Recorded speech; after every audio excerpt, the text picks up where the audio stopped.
والله لا حشومه حشومه وعيب وعار اخواني اخوتي. هادشي اللي غادي تسمعوه، واش هادشي اللي كنشوفوه في الفن المغربي حقيقه ولا كابوس اخواني؟ واش هاد الكاستينغات كامله ولا فخ كيصطادوا فيها الاحلام ديال البنات المراهقات في العشرينيات من العمر ديالهم؟ طارق البخاري خرج على الصمت ديالو وبواحد الطريقه خلات الوسط الفني كله كيترعد اخواني. ماشي مجرد اتهامات، ماشي مجرد اشاعات، ماشي كيتفلى عليهم ولا كيكذب عليهم، فهذه تسونامي اخواني ديال الحقائق اللي كتهدد بمسح تاريخ كامل للمخرج شفيق السحيمي. فاليوم غادي نغوصوا في التفاصيل اخواني، وغادي نشوفوا علاش اسم رشيد الوالي ولا وسط هذه العاصفه، وشنو حكايه التسجيل الصوتي المسرب اللي كيتروج في كواليس الدار البيضاء. فخليكم معنا، هذا الفيديو ماشي للقلوب الضعيفه بطبيعه الحال، وهذا الشيء اللي غادي نعرفوه فراه صادم اخواني اخواتي. بكل حلقه طارق البخاري في واحد الخارجه دارت ضجه اخواني، اتهم شفيق السحيمي بكونه كيستغل الكاستينغ باش انه يوصل لغايات دنيئه. فالقضيه ما بقاتش غير فني اخواني، ولا كيستغل هاد الكاستينغات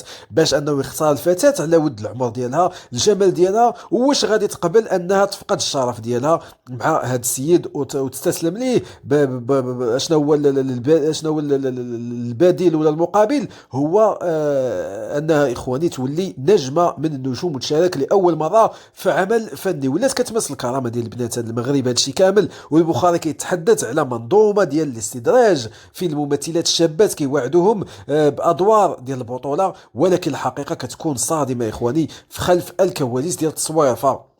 وزيد على هذا الشيء وصلتنا اخبار من داخل الكواليس كتقول باللي كاينه ممثله صاعده رفضت انها تذكر سميتها، فخرجت في شهاده خاصه كتقول باللي السحيمي طلب منها تنازلات ماشي مهنيه، وفاش رفضت اخواني تم حذف المشاهد ديالها كامله في المونتاج انتقاما لها. واش هذه هي المهنيه؟ فشي حاجه كتدمر الاحلام ديال البنات الصغار باش يشبعوا الغرور ديالهم. في هذا الشيء صراحه صادم من نسمعوا هذا الفن اللي كنا كنعتبروه صغارنا كبرنا معاه وكبرنا مع هاد الممثلين، كنا كنعتبروا بانها شي حاجه راقيه وشي حاجه محترمه، ولكن الطامه الكبرى هي فاش دخل اسم رشيد الوالي في قصه ما عرفناها واش هي حقيقه ولا مؤامره لتشويه السمعه ديالو. فبزاف ديال الهضره كتدور على علاقه توجس بين السحيمي والوالي، عندهم علاقه كبيره اخواني. والبخاري كيلمح باللي السحيمي كان كيحاول انه يجر الوالي لشي مشاريع مشبوهه باش يستغل الكاريزما ديالو، حيث هذوك البنات كيظن انه بحكم ان الوالي كان باقي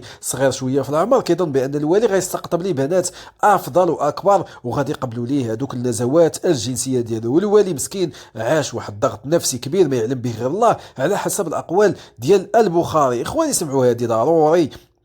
فكيقولوا باللي الوالي ملي حس باللي الاسم ديالو ولا طعم في مؤامرات السحيمي، فحاول انه يقطع الاتصال نهائيا. من ثم بدات حمله ديال النبش في الماضي ضد الوالي. فهاد الشيء الحمله السابقه يا اخواني كانت الهدف ديالها هو هاد الشيء. فكاين بعض المستجدات كتقول باللي السحيمي عنده ارشيف ديال المكالمات وكيهدد بالنشر ديالها الا ما رجعش الوالي التعامل معاه. فهاد الشيء اخواني هو اللي خلى الوالي يهرب لاعمال خارج المغرب، باغي يخرج من هاد المستنقع قبل ما يتوسخ الاسم ديالو اكثر. فالصمت ديال الوالي اخواني كيبان ذكاء، ولكن واش غيصبر؟ هادشي اللي غادي نعرفوا. فراه ماشي اخواني غير البخاري اللي كيهضر في الوسط الفني، راه مغري ممثلين تقال في الميدان رفضوا يخدموا مع السحيمي ويعطيو تصريحات حصريه لبعض المنابر باللي الممارسات ديالو غير اخلاقيه. واحد الممثل اخواني ما نقدرش نذكر السميه ديالو دابا خوفا من التهديدات، قال لنا شفيق كيستغل السلطه ديالو باش انه يكسر الخاطر وماشي باش انه يصنع الفن. فاخواني الجديد اللي ما عرفتوش هو باللي كاين شاهد عيان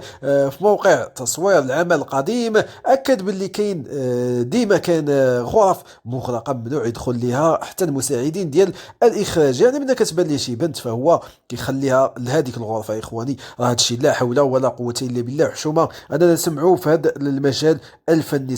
شكرا لكم، مع السلامه.